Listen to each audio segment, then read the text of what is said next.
Anthony, and in this video I'm talking about Chapter 3, Perception. The chapter explains how we form impressions of other people, and I realized that I mostly use the uncertainty reduction and the primary effect when I'm getting to know someone. The first topic, the uncertainty reduction theory from the book. I think it's about how we try to learn about people when we first meet them so we can feel more comfortable around them. For me, this totally happens when I meet someone new, like at school. For example, there was a new kid in my class last year, and I didn't know what kind of person they were, because first time meeting them, I didn't know if we would get along. But instead of guessing, I asked them a couple questions to get to know them, like what sports they liked or type of music they listened to, just to get to know them. I also paid attention to how they acted around others. But after getting to know them more, I feel way less awkward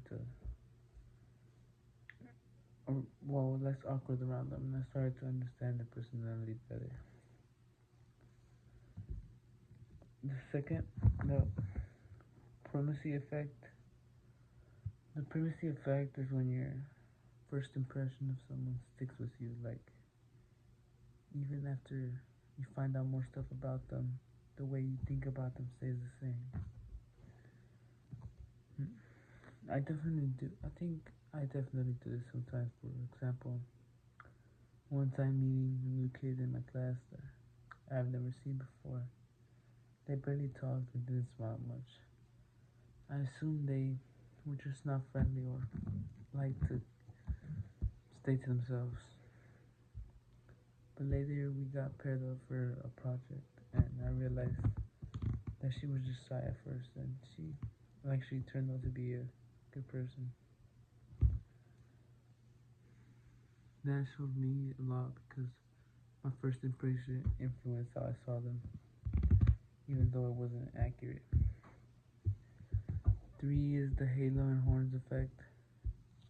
So another concept in the book is the halo and horns effect, which is when one thing about a person makes you assume a lot of other good or bad things about them. I've noticed that I do this to people, usually on social media. When someone posts something nice or funny, I guess I just think they're just like that in general.